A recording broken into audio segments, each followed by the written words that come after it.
இது மகிமை நேரம். கர்த்தராகிய இயேசு கிறிஸ்துவின் நாமத்தினாலே இந்த காலை நேரத்திலே மகிமை நேரம் நிகழ்ச்சிக்கு உங்களை அன்போடு கூட வரவேற்கிறேன். இந்த நாளிலும் வேதாகமத்திலிருந்து ஒரு குழந்தையை நாம் தியானிக்கலாம். ஆதியாகமம் 25வது அதிகாரத்தின் 22வது வசனத்திலே ரெபேக்காள் அந்த கர்த்தரிடத்திலே பேசுகிற அந்த காரியம் எழுதப்பட்டிருக்கிறது. அவள் கர்ப்பத்திலே பிள்ளைகள் ஒன்றோடொன்று மோதிக்கொண்டிருந்தன. அப்பொழுது அவள், இப்படியானால் எனக்கு எப்படியோ என்று சொல்லி தேவனிடத்திலே விசாரிக்கும்படி போனால், அதற்கு கர்த்தர், 2 ஜாதிகள் உன் கர்ப்பத்தில் உண்டாயிருக்கிறது, 2 வித ஜனங்கள் உன் வயிற்றிலிருந்து பிரியும், அவர்களில் ஒரு ஜனத்தார் மற்ற ஜனத்தாரை பார்க்கிலும் பலத்திருப்பார்கள், மூத்தவன் இளையவனை சேவிப்பான் என்றார். இப்போ இதுல ஈசாக்கு, ரெபேக்காள் அவர்களுடைய சந்ததி, அவர்களுக்கு பிறக்கிற குழந்தைகளை நாம் இந்த இடத்துல பார்க்க முடியும். இவர்களை பற்றி, இந்த குழந்தைகளை பற்றின விவரம் இவர்கள் வயிற்றில் இருக்கும் பொழுதே கர்த்தரால் தீர்க்க தரிசனமாக ரெபேக்காளோடு பேசப்படுகிறது. அவளுடைய வயிற்றில் இருக்கிற பிள்ளைகள் 2 பேர், 2 பேரும் 2 பலத்த ஜாதிகளா இருப்பார்கள். அதிலும் ஒருவன் மற்றொருவனை காட்டிலும் பலத்திருப்பான், மூத்தவன் இளையவனை சேவிப்பான் என்று சொல்லி எழுதப்பட்டிருக்கிறது. இப்போ இதுல இவர்களுடைய இந்த குழந்தைகளை பற்றி, இவர்களை பற்றி தியானிக்கும் பொழுது இதிலே கர்த்தர் தன்னை எப்படிப்பட்டவராக வெளிப்படுத்துகிறார். இதுல மூத்தவன் இளையவன் அப்படிங்க, இன்னும் பிள்ளைகளை பிறக்கல, வயிற்றில உருவாகி இருக்கும் பொழுதே ஆண்டவர் சொல்லுகிறார், மூத்தவன் இளையவனை சேவிப்பான். அப்ப இளையவன் தான் பலத்தவனா இருப்பான். முதல்ல சொல்லிட்டாரு, ஒரு ஜாதி மற்ற ஜாதியை காட்டிலும் பலத்திருக்கும். அப்ப இளையவன் தான் பலத்த ஜாதியா இருப்பான். மூத்தவனுடைய குடும்பத்தார் அல்லது அந்த சந்ததியார் இவனை சேவிப்பார்கள் என்று தீர்க்க தரிசனம் முதலாவதாகவே உரைக்கப்படுகிறது. அப்போ இந்த இடத்துல யாக்கோபுக்கு அந்த முதலாவது பிறந்தவன் ஏசா, 2வது பிறந்தவன் தான் யாக்கோபு. யாக்கோபுக்கு தான் இந்த வாக்குத்தத்தம் சொல்லப்படுகிறது, அவன் தான் பெரிய ஜாதியா இருப்பான், அவனுடைய சந்ததி தான் பலத்திருக்கும் என்று சொல்லி. அப்போ இந்த காரியம் எப்படி ஆண்டவரால் திட்டம் பண்ணப்படுகிறது. இன்னும் பிள்ளைகள் பிறக்கல, அவங்க நல்லதோ கெட்டதோ எதுவுமே செய்யல, அவங்க எதுவும் யோசிக்கல, அவங்க என்ன வெளியவே வரல, அப்பவே இந்த காரியம் உரைக்கப்படுகிறது. அப்போ ஒவ்வொருவரை குறித்தும் ஏற்கனவே தேவனால் திட்டம் உருவாக்கப்படுகிற, முதலாவது நாம் பிறக்கும் முன்பதாகவே நாம் எந்த குடும்பத்துல பிறக்க வேண்டும், எந்த தாயினுடைய கர்ப்பத்திலே உற்பத்தியாக வேண்டும், எந்த வீட்டிலே வளர வேண்டும், எப்படிப்பட்டவர்களா இருக்க போகிறோம், எப்படிப்பட்ட வேலையை கர்த்தருக்காக செய்ய போகிறோம், நம்முடைய சந்ததி எப்படி இருக்க போகிறது, சகலத்தையும் குறித்து ஏற்கனவே தேவன் திட்டம் பண்ணி இந்த காரியத்தை நடப்பிக்கிறார். அவருக்கு சகல எல்லாருடைய நினைவுகளின் தோற்றங்களுக்கு முன்பதாகவே அவர் அதை அறிந்திருக்கிறார். நம்ம மனசுல என்ன நினைக்க போறோங்கிறது நினைக்கும் முன்பதாகவே அவர் அறிந்திருக்கிற தேவன். எவ்வளவு வல்லமையுள்ள தேவனை நாம் ஆராதிக்கிறோம். உலகத்துல இருக்கிற அத்தனை கோடி ஜனங்களுடைய நினைவுகள் உருவாகும் முன்பதாகவே அவற்றை அறிகிற தேவன். அப்படிப்பட்ட தேவனை நாம் ஆராதிக்கிறோம். இப்போ 2 பேரும் பிறந்துட்டாங்க.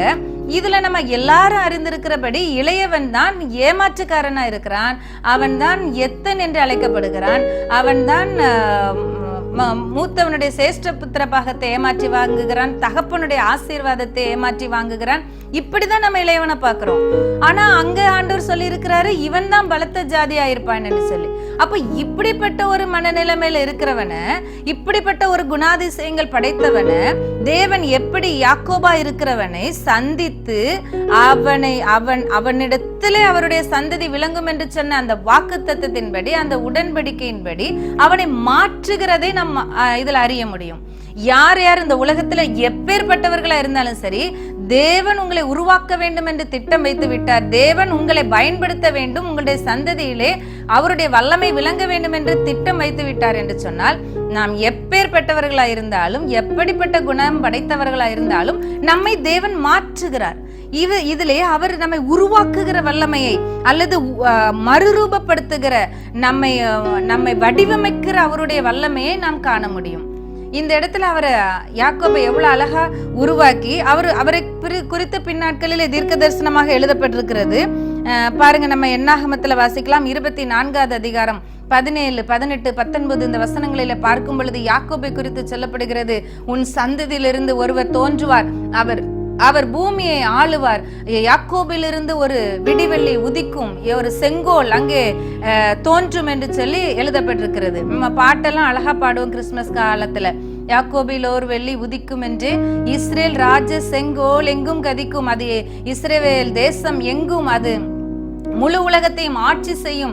யாக்கோபிலிருந்து தோன்றுகிற அந்த ஒரு வெள்ளி விடிவெள்ளி அவர் இயேசு கிறிஸ்துவை பற்றின தீர்க்க தரிசன வார்த்தைகள் இந்த யாக்கோபோடு சந்ததியில பேசப்படுகிறதை நாம் அறிய முடியும். இந்த தீர்க்க தரிசன வார்த்தைகளின் நிறைவேறுதலாகத்தான் இயேசு இந்த பூமியில வந்து பிறந்ததை நாம் அறிய முடியும். அப்போ இந்த எத்தனாக இருக்கிறவ யாக்கோப ஆண்டவர் எடுத்து உருவாக்கி அவனை இஸ்ரவேல் என்று சொல்லி பெயர் மாற்றி அவருடைய தம்முடைய கிருபையினாலே அவர் இத்தனையும் செய்கிறார்.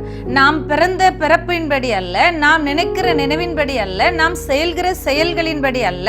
தேவன் தம்முடைய ஆதீனத்தில் எழுதி வைத்திருக்கிற திட்டத்தின்படி அவர் நம்மை உருவாக்கி நம்மை எந்த மாதிரி அவர் நடத்த வேண்டும் என்று சித்தம் வைத்திருக்கிறாரோ அந்த மாதிரி நாம் நடப்பதற்கு வேண்டிய கிருபைகளை நமக்குள்ளே வைக்கிறார். அவர் மிகுதியான கிருபைகளை, அவர் நிறைய கிருபைகளை கொடுக்கிறாராம். கிருபையை நாம் பயன்படுத்த வேண்டும், அவ்வளவுதான். இந்த யாக்கோபை தேவன் மாற்றி ஒரு இஸ்ரவேல் என்று பெயர் மாற்றி அவனை கொண்டு இஸ்ரவேல் தேசம் என்கிற முழு தேசத்தையே உருவாக்கி அவர்களை கொண்டு பூமியிலே அவர்கள் பலத்த ஜாதிகளை இன்னைக்கும் சொல்லுவாங்க, இஸ்ரவேல் தேசத்தை யாரும் அசைச்சிட முடியாது அப்படின்னு சொல்லி. இஸ்ரவேல் தேசத்துல இருந்துதான் மிகப்பெரிய விஞ்ஞானிகள் எல்லாம் தோன்றினார்கள் என்று சொல்லி. அந்த இஸ்ரவேல் வம்சத்திலிருந்து தான் ராஜாக்கள் வந்தார்கள், தீர்க்கதரிசிகள் எல்லாரும் வந்தார்கள். அந்த வம்சத்திலே தான் இயேசு கிறிஸ்துவும் வந்தார் என்று சொல்லி நாம் அறிய முடிகிறது. ஆகவே இந்த யாக்கோபை அவர் பிறவிலேயே ஆண்டவர் முன்குறித்து விட்டார். அவர் எப்படிப்பட்ட முரண்பட்ட சுபாவத்தோடு நடந்து கொள்ளுகிறவராய் இருந்தாலும் அவரை சீர்படுத்தி ஸ்திரப்படுத்தி தம்முடைய பாதையிலே நடத்துவதற்கு போதுமான தேவனாய் அவர் மாற்றுகிறவராய் உருமாற்றுகிறவராய் உருவாக்குகிறவராய் இருக்கிறார். இன்றைக்கும் நீங்கள் யாரை குறித்து கவலைப்பட்டு கொண்டிருக்கிற, ஒருவேளை பிள்ளைகளை குறித்து கலங்குகிறீர்களோ அல்லது உங்களுடைய குடும்பத்தார் யாராயினும் ஒரு ஆண்டவருக்குள்ள ஒரு மாற்றத்தை காண மாட்டோமா என்று சொல்லி யாரை குறித்தாவது நீங்கள் வருத்தத்தோடு இருப்பீர்களானால் இன்றைக்கு யாக்கோபை இஸ்ரவேலாக மாற்றி அவருடைய சந்ததியை ஆசீர்வதித்த அந்த தேவனை நாம் ஆராதித்துக் கொண்டு இருக்கிறோம். அப்படிப்பட்ட தேவன் உங்களுடைய வாழ்க்கையிலும் உங்களுடைய குடும்பத்திலும் மிகப்பெரிய காரியங்களை செய்ய வல்லவராய் இருக்கிறார். நாம் கவலைப்பட வேண்டிய கலங்க வேண்டிய அவசியமே இல்லை. நாம் ஜெபிக்கலாம். அன்பின் பரலோக தகப்பனே, உம்மை துதிக்கிறோம், உம்மை ஸ்தோத்திரிக்கிறோம் அப்பா. யாக்கோபில் ஒரு வெள்ளி உதிக்கும் என்று சொல்லி ஆண்டவரே சொல்லப்பட்ட வாக்குத்தத்தை ஆண்டவரே யாக்கோபின் சந்ததியில தான் நீங்க வந்தது நிமித்தமா இந்த யாக்கோபுங்கிற கேரக்டரை நீங்க எவ்வளவு ஆசீர்வதிக்கிறீங்கப்பா. உமக்கு நன்றி, உம்மை ஸ்தோத்திரிக்கிறோம் அப்பா. ஸ்தோத்திரம். இவருக்குள்ளாக இருந்த தனித்தன்மைகள், இவருக்குள்ளாக இருந்த நல்ல குணங்கள் எல்லாவற்றையும் நாங்க அறிகிறோம் ஆண்டவரே. அப்பா உமக்கு ஸ்தோத்திரம் ஸ்தோத்திரம் அப்பா. ஒவ்வொருவருக்குள்ளே நீங்க தனித்தன்மைகளை வச்சிருக்கிறீங்க, ஒவ்வொருவரை குறித்தும் நோக்கத்தை வச்சிருக்கிறீங்க.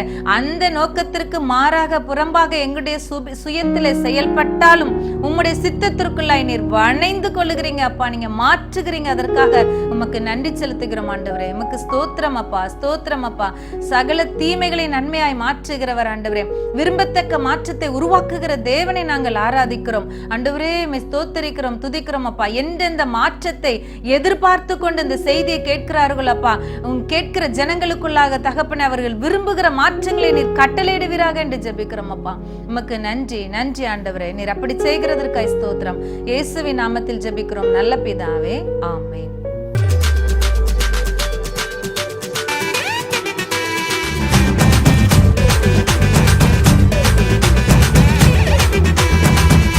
மகிமை மகிமை